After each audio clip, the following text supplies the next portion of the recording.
আউযু বিল্লাহি মিনাশ শাইতানির রাজিম। বিসমিল্লাহির রহমানির রহিম। আমি মোহাম্মদ লিয়াকত আলী পবিত্র কোরআনের ধারাবাহিক তর্জমা করছি। এমনভাবে তর্জমা করছি যাতে আপনারা সহজে বুঝতে পারেন। কিছু গ্রামার এবং কিছু শব্দ বিশ্লেষণ নিয়ে আমি তর্জমা করি। যদি ভালো লাগলে আপনারা সাবস্ক্রাইব করবেন এবং পরিচিত যারা আছে তাদেরকে সাজেস্ট করবেন। আপনারা আমাদের কমেন্টে মতামত দিবেন অথবা আপনারা লাইক ডিসলাইক করবেন, তাহলে ভিডিওটা অনেক মানুষের মাঝে পৌঁছানোর সম্ভাবনা থাকে। তো আজকে আমি যে সূরা সাবা, এই যে সূরা সাবার 12 নম্বর আয়াত থেকে তর্জমা করব। আপনারা জানেন যে সূরা সাবা প্রায় পবিত্র কোরআনের প্রায় শেষের দিকে সূরাটা। আমি সূরা ফাতিহা থেকে সূরা সাবা পর্যন্ত সূরা ফাতিহা থেকে আহজাব পর্যন্ত তর্জমা করেছি এর আগে, আর আজকে চলতেছে সূরা সাবা। তো যাই হোক, 12 নম্বর আয়াত। ওয়ালি সুলাইমানা, আল্লাহ এর আগে দাউদ আলাইহিস সালামের কাহিনী বর্ণনা করেছেন সূরাতে, এবং এখন সুলাইমান আলাইহিস সালামের কাহিনী বর্ণনা করতেছেন। ওয়ালি সুলাইমানা, সুলাইমানের জন্য। রিহা মানে বায়ু, গুদু উহা তার সকালের ভ্রমণ, শাখরুন 1 মাসের, ওয়া রওয়াহুহা তার বিকালের ভ্রমণ, শাখরুন 1 মাসের। তাইলে সুলাইমান আলাইহিস সালাম একটা চেয়ার ছিল, উনি চেয়ারে বসে থাকতেন এবং বায়ু তাকে বহন করে নিয়ে যেত। এটাই বলছে ওয়ালি সুলাইমানা, সুলাইমানের জন্য। রিহা মানে রিহন বা রিহা মানে বায়ু, গুদু উহা তার সকালের ভ্রমণ। আমরা জানি গদান মানে হলো যে আগামীকাল, বা গদান মানে সকাল।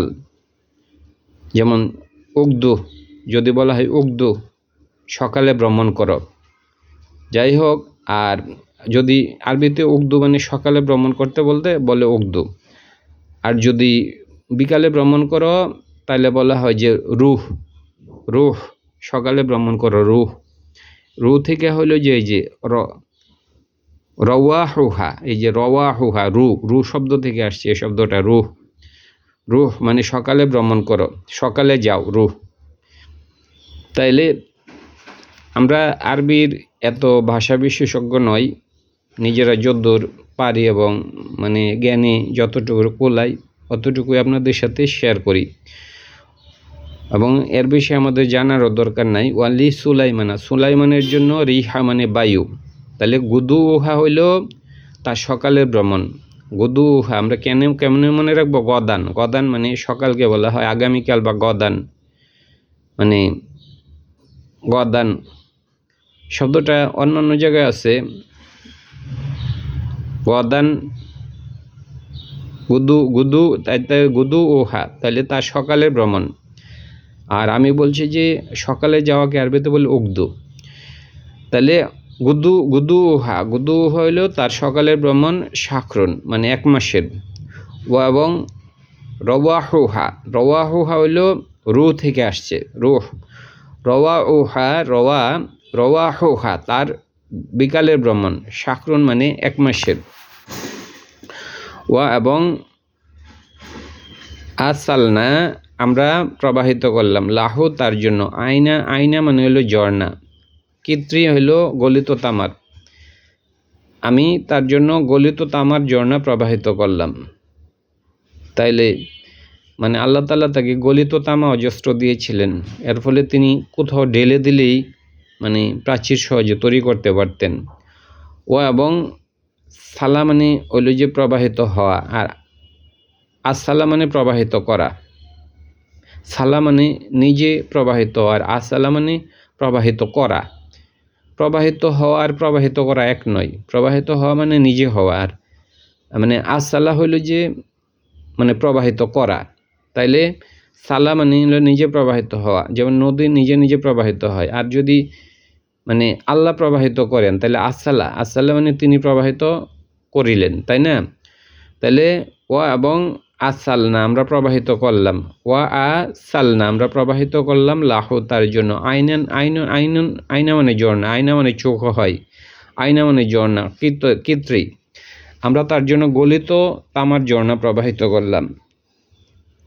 অমিনাল জিন্নি জিন জাতি থেকে মানজে ইয়ামালু কাজ করে, বাইনা মাঝে ইয়াদাইহি, বাইনা ইয়াদাইহি মানে সামনে, মূলত বাইনা মানে মাঝে, আর ইয়াদাইহি হাতের সামনে, ইয়াদাইহি দুই হাতের সামনে মানে হলো দুই হাতের মাঝে মানে সামনে বোঝায়। এটা আপনারা সবাই জানেন, বাইনা ইয়াদাইহি মানে হলো সামনে। তাহলে ওয়ামিনাল জিন্নি জিন থেকে, মান মানে যে, ইয়ামাল মানে আমল করে বা কাজ করে, এখানে আমরা ইয়ামালা মানে ইয়ামালু সে আমল করে বা সে কাজ করে। আমল এক ধরনের কাজ, ইমান হইল বিশ্বাস আর আমল মানে কাজ। ওয়ামিনাল জিন্নি জিন জাতি থেকে, মান মানে যে, ইয়ামালু কাজ করে, বাইনা ইয়াদাইহি তার সামনে। তাহলে জিনরা কাজ করে তার সামনে, বি ইজনি রব্বিহি তার রবের আদেশে। তাহলে এই যে আল্লাহ তাআলা যে সুলাইমানকে গুণটা দিচ্ছে, এটা রবের আদেশই হয়ে থাকে। সুলাইমানের দ্বারা কখনো সম্ভব ছিল না যে জিনদের কাজ করানো, কিন্তু মূলত হলো আল্লাহর আদেশই এটা হয়। এই যে বাতাসে যে তিনি চড়ে যেতেন, উনি কি নিজে নিজে পারতেন? অবশ্যই আল্লাহর আদেশে, আল্লাহ তার প্রতি রহমত করেছেন বলে এটা সম্ভব হয়েছে। অমিনাল জিন্নি জিন জাতি থেকে, মানজে ইয়ামালু মানে কাজ করে, বাইনা ইয়াদাইহি মানে হলো ইয়াদাইহি, বাইনা মাঝে ইয়াদাইহি তার দুই হাতের মাঝে মানে সামনে। তাহলে জিন জাতি তার সামনে কাজ করে, বি ইজনি মানে হলো যে আদেশে, রব্বিহি তার রবের আদেশই জিন জাতি তার সামনে কাজ করে। অমান যে ইয়াজিগ যে বাঁকা হয়, অমান মানে যে, ইয়াজিগ মানে সে বাঁকা হয়, যে বাঁকা হয়, মিনহুম তাদের মধ্য থেকে। অনেক জিন আছে একটু মানে গাড়তেরা বা বাঁকা। আন আমরিনা অমান যে, অমান মানে ইয়াজিগ যে বাঁকা হয়, মিনহুম তাদের মধ্য থেকে যে বাঁকা হয়। অনেক জিন আছে বাঁকা, এখানে ইয়াজিগ মানে বাঁকা হওয়া, যেমন লা তুজিগ কুলুবানা আমাদের অন্তরকে হে আল্লাহ বাঁকা করে দিয়েন না, লা তুজিগ তুমি বাঁকা করে দিও না, কুলুবানা আমাদের অন্তরকে, এটা আমরা জানি। ওয়ামান যে ইয়াজিগ মানে বাঁকা হয়, মিনহুম তাদের মধ্য থেকে যে বাঁকা হয়, মানে যে কথাবার্তা শুনে না আর কি। আন আমরিনা আমাদের কাছ থেকে, নুজিখু আমরা আস্বাদন করাবো, নুজিক মানে নু মানে হ্যাঁ আমরা, জিখু আমরা বলে জুকু আস্বাদন করো, জুকু এই যে নুজিখু আমরা আস্বাদন করাবো তাকে, মিন আজাবিস সাইর জ্বলন্ত আগুনের শাস্তি, মিন হইতে আজাব মানে আজাব, আর সাইর মানে জ্বলন্ত আগুন। তাহলে তাদেরকে আমরা আস্বাদন করাবো জ্বলন্ত আগুনের শাস্তি। আল্লাহ বলছে যে আমি জিন জাতিকে আগুনের শাস্তি আস্বাদন করাবো। তাই জিন তো আগুন দিয়ে তৈরি, কিন্তু আল্লাহ বলছে যে আবার তাদেরকে আগুনের শাস্তি দিবে। বিষয়টা মানে অনেকের কাছে মনে হতে পারে কেমন না, যে জিন হলে আগুন দিয়ে তৈরি এবং আল্লাহ তাদেরকে আগুনের শাস্তি দিবেন। আল্লাহ বলছে যে মানুষকে আগুনের শাস্তি দেবে, ঠিক আছে, কিন্তু জিনকেও আল্লাহ আগুনের শাস্তি দেবে। মানুষের যেমন বিচার হবে, এখান থেকে বোঝা যায় জিন জাতিরও বিচার হবে। মানুষকে যেমন আগুনে জাহান্নামেতে জ্বালানো হবে, জিন জাতিদেরও জ্বালানো হবে। এখন কথা হলো যে আগুন দিয়ে যে জিনিস তৈরি, তাকে কীভাবে আল্লাহ আগুন দিয়ে জ্বালাবেন? যেমন আল্লাহ মানুষকে মাটি দিয়ে তৈরি করেছেন, কিন্তু মানুষকে যদি বড় একটা মানে মাটির টুকরা অথবা শক্ত টুকরা যদি দিয়ে আঘাত করা হয়, মানুষ কিন্তু মারা যায়। মানে মানুষ যদিও মাটি দিয়ে তৈরি, কিন্তু তাকে মাটির আঘাতে মারা মারা মারা মানে তাকে তার মৃত্যু প্রদান করা সম্ভব। তাহলে জিন আগুন দিয়ে তৈরি, তাকেও আগুনের শাস্তি দেওয়া সম্ভব। ইয়ামালুনা তারা আমল করে, ইয়ামালুনা তারা আমল করে বা কাজ করে, আমল মানে এখানে কাজ। ইয়ামালুনা তারা আমল করে বা কাজ করে, লাহু তার জন্য, মা যা কিছু ইয়াশাও তিনি চান। তাহলে ইয়ামালুনা তারা আমল করে, লাহু তার জন্য সুলাইমানের জন্য তারা আমল করে, মা যা কিছু ইয়াশাও তিনি চান। তাহলে সুলাইমান যেমন চান তারা তেমন আমল করে, মানে কাজ করে। এখানে আমল মানে কাজ। মিন মাহারিবা, এটা মেহরাব। মেহরাব শব্দের অর্থ কক্ষ বা বিল্ডিং। তারা কাজ করে কিসের কাজ? মিন হইতে মাহারিবা, তারা বিল্ডিং বানায়। মেহরাব, মেহরাব মানে কক্ষ, অথবা ইমাম সাহেব যেখানে বৈশা খুতবা দেন এটাকে মেহরাব বলে। আবার হলে মেহরাব বলতে কোনো কক্ষ বুঝায়। যেমন এই যে জাকারিয়া ওয়াসাল্লাম তার মেহরাবে বসেছিলেন, তখন হলো যে মরিয়ম আলাইহিস সালামকে দেখলেন যে তার কাছে কিছু ফল ফলাদি আসছে। আপনি এটা সূরা ইমরানের মধ্যে আছে। মিন মাহারিবা হলো যে তারা বানায়, ইয়ামালুনা তারা আমল করে বা বানায় বা কাজ করে, লাহু তার জন্য, মা যাকে ইয়া শাও তিনি চান। সুলাইমান যা চান জিন জাতির, মানে সুলাইমানের জন্য তাই করে। এর মধ্যে কিছু এক্সাম্পল হইল মিন হইতে, মাহারিবা তারা মেহরাব বা বিল্ডিং বানায়, ওয়া তামাসিলা তারা মূর্তি বানায়। কিন্তু এই জায়গায় মূর্তি না, সম্ভবত এই জায়গায় এটার অর্থ হলো তামাসিলা মানে হলো যে ছবি, তারা ছবি আঁকে। ওই সময় মনে হয় যে মূর্তি বানাইলে গিয়ে ওই সময় কি মূর্তি পূজা হইতো কিনা, একটা প্রশ্ন। কিন্তু তাফসির কারকরা বলছেন হ্যাঁ, তামাসিলা মানে শব্দের তিমসাল, তিমসাল আসলে মূর্তি। কিন্তু এই জায়গায় তিমসাল শব্দের অর্থ হলো যে মানে ছবি, ওই যেগুলো মৃত্যুপ্রাণের ছবি, যেমন পাহাড়ের ছবি, তারপরে নদীর ছবি, তারপরে হলো যে দেবদেবীর ছবি, এগুলা তারা করতো, তারা এগুলা বানাইতো। তামাসিলা মানে তারা এগুলা বানাইতো, মানে এখানে মূর্তি না বলে এই সকল ছবি বানাইতো। আবার কেউ কেউ বলছে না, মানে মৃত প্রাণী না, তারা জীবিত প্রাণীর ছবিও বানাইতো, মানে যে মানুষের ছবি, সাপের ছবি, এরকম এগুলা তারা বানাইতো। তামাসিলা মানে মূর্তি বা এখানে বলছে ছবি। ওয়া এবং জিফানিন, ওয়া জিফান মানে হলো দেখছি। এই শব্দটা হলো জিফান শব্দটা হলো মানে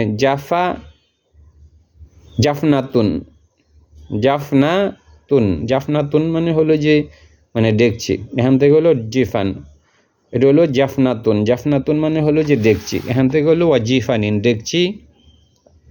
মূল শব্দটা সিঙ্গুলার শব্দ হলো জাফনাতুন, এই যে জাফনাতুন মানে দেখছি। ওয়া জিফানিন মানে যে দেখছি সমূহ, কাল জওয়াবি, যেটা হলো যে হাউজের মতো ছিল, তারা হাউজের মতো ডেকচি বানাতো, মানে কাল জওয়াব মানে হলো যে কাল জওয়াবি। ওয়া এবং ওয়া জিফানিন ডেকচি সমূহ, শব্দটা হলো জাফনাতুন।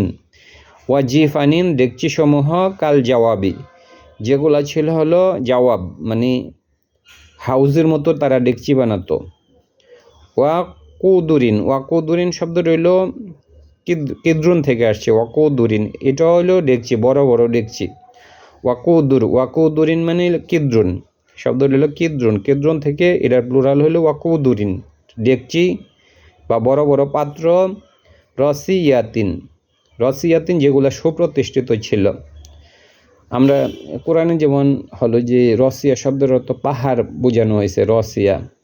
আবার হলো আকসাহা, আমরা তাকে মানে আটকা দিয়েছি, আকসাহা। রসিয়া মানে রসিয়া থেকে আকসাহা, একটা আলিফ দিয়ে আকসাহা, আমরা এগুলোকে আটকা দিয়েছি। যাই হোক, ওয়া এবং ওয়া কুদুসিন মানে ডেকচি, রসিয়াতিন যেগুলো প্রতিষ্ঠিত, সুপ্রতিষ্ঠিত, মানে এগুলা নড়াচড়া করতো না, এত বড় বড় ডেকচি যে ওইখানি ধুইতো, ওইখানি পানি দিয়ে এগুলা পরিষ্কার করতো, অনেক বড় বড় ডেকচি। ওয়াকুদুরিন শব্দ হলো কিদ্রুন, ওয়াকুদুরিন মানে বড় বড় ডেকচি, রসিয়াতিন যেগুলা সুপ্রতিষ্ঠিত, মানে ওইখানেই এগুলা থাকতো। ইয়ামালুনা তারা আমল করত, আলা দাউদের, ইয়ামালুনা তারা আমল করত, আলা মানে পরিবার বংশধর, দাউদের বংশধরকে শুক্র, তারা শুক্র আদায় করত। ইয়ামালুনা মানে আমল করত, আলা দাউদের পরিবারের ওপরে, আলা মানে আলা পরিবার, ইয়ামালুনা তারা আমল করত, আলা মানে পরিবার, আলা পরিবার, দাউদের পরিবারকে, শুক্র মানে তারা দাউদের পরিবারের উপর শুক্রিয়া আদায় করত। ইয়ামালুনা তারা আমল করত আলা দাউদা, দাউদের, আলা মানে পরিবার, দাউদের পরিবার, শুক্র, তারা শুকরিয়া আদায় করত দাউদের পরিবারের উপর।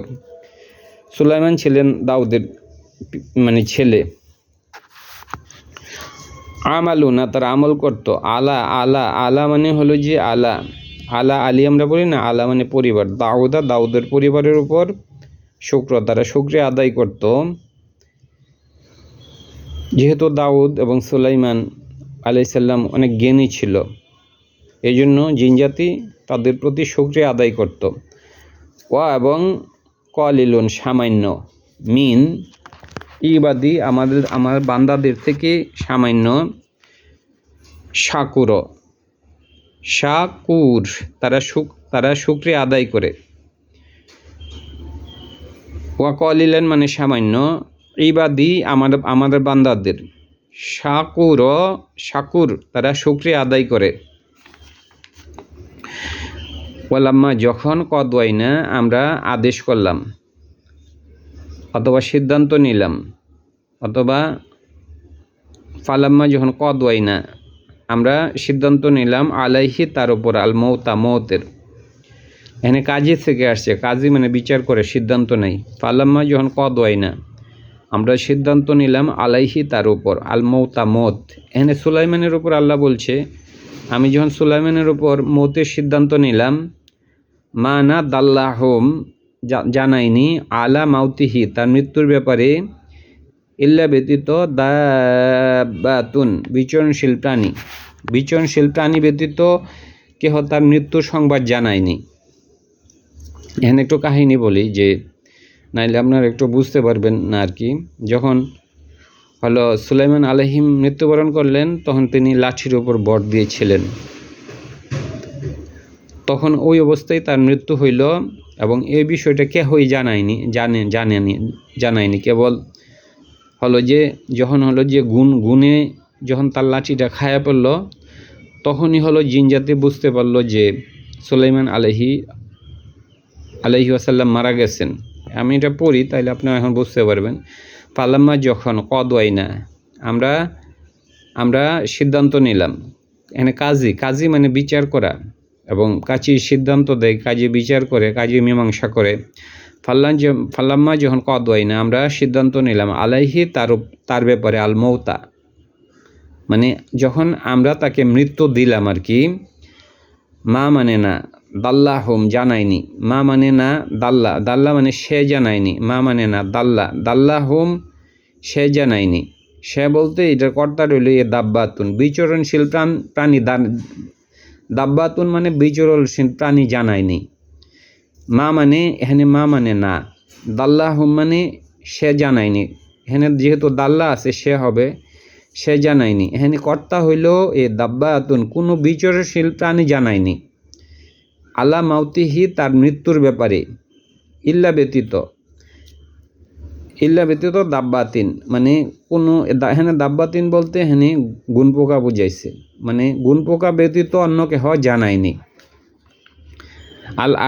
আল আর্দি পৃথিবীকে, তাকুলু খাই, আল আর্দি পৃথিবী, আল আর্দি মানে পৃথিবীর, দাব্বাতুন আল আর্দি পৃথিবীর কোনো প্রাণী জানায়নি, তাকুলু খাই, মিনসা আতাহু তার লাঠি, মানে অন্য কোনো প্রাণী জানায়নি, মানে হলো যে গুণ পোকা ছাড়া। আবার পড়ি, ওয়ালাম্মা যখন কদওয়াইনা আমরা সিদ্ধান্ত নিলাম, আলাইহি তার ব্যাপারে, আল মৌতা মৃত্যু, মা মানে না, দাল্লাহুম জানায়নি, আন আলা মৌতিহি তার মৃত্যুর ব্যাপারে, ইল্লা ব্যতীত, তাহলে কেবল জানাইছে এটা কারা, দাব্বাতুন মানে গুণে ধরে পোকা, দাব্বাতুন মানে বিচরণশীল প্রাণী, মানে গুণে ধরে পোকা, আল আর্দি পৃথিবীর, তাকুলু খাই, মিনসা আতাহু তাল্লাঠি, মানে মিনসা আতাহু মানে তাল্লাঠি, মিনসা আতাহু হইল সব আসুয়া ইয়া তোমার লাঠি, মানে অনেক জায়গায় ব্যবহৃত হয়েছে। আর এখানে হলো লাঠি আরবি হলো মিনসা আতাহু তাল্লাঠি। ফালাম্মা যখন খর পড়ে গেল, সে পড়ে গেল মানে এই লাঠিটা, তাবাইয়ানা স্পষ্ট হলো আল জিন্নু, তাবাইয়ানা স্পষ্ট হলো আল জিন্নু জিন জাতি, আনজি লাউ যদি কানু তামালো না যদি তো তারা জানতো, আল গয়বা গয়বকে, মা মানে না লাবিসু তারা অবস্থান করতো, ফি আজাবিন মহিন স্পষ্ট শাস্তির মধ্যে তারা অপেক্ষা করতো না। ফালাম্মা মানে যখন, খর মানে পড়ে গেল, তাবাইয়ানা তাবাইয়ানাতি স্পষ্ট হলো, তাবাইয়ানাতি স্পষ্ট হলো, তাবাইয়ানাতি আল জিন্নু, তাবাইয়ানাতি স্পষ্ট হলো আল জিন্নু জিন জাতির কাছে, আনজে লাউ যদি কানু ইয়ালামুনা যদি তারা জানতো, আল গয়বা তারা যদি গয়ব জানতো, মা লাবিসু মা মানে না লাবিসু তারা অবস্থান করেছিল, ফি আজাবিন মহিন তারা আজাবের মধ্যে এতদিন থাকতো না। তাহলে অনেকে মনে করে যে কি যে মানে মানুষের মধ্যে অনেকে মনে করে যে মানে অনেক লোক গয়েবের খবর রাখেন, তো এখানে জিন জাতীয় মনে করতো যে তারা গয়েবের খবর জানেন, কিন্তু মানে আসলে জিন জাতি গয়েবের খবর এটা এই ইয়ার মাধ্যমে বুঝাইছে জিন জাতি গয়েবের খবর জানে না। যদি জানতো তাইলে তো মানে তারা আগেই জানতো যে সুলাইমান আলাইহিস সালাম মারা গেছেন। হ্যাঁ, সুতরাং তারা গয়েব জানেন না।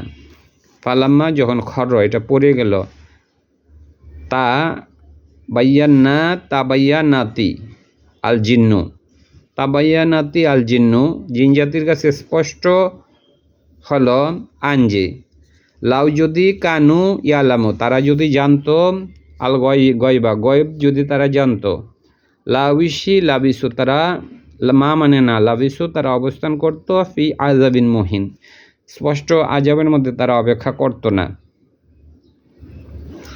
এখানে তাফসির কারকরা বলেছেন যে মানে সুলাইমান আলাইহিস সালাম তিনি 6 মাস লাঠি ধরে এরকম দাঁড়াইছিলেন, যখন লাঠিটা পড়ে গেল তার আগ পর্যন্ত, তখন মানে জিন জাতি ওই পর্যন্ত ওই সময় হলো যে বাইতুল মুকাদ্দাস নির্মাণ কাজ চলতেছিল।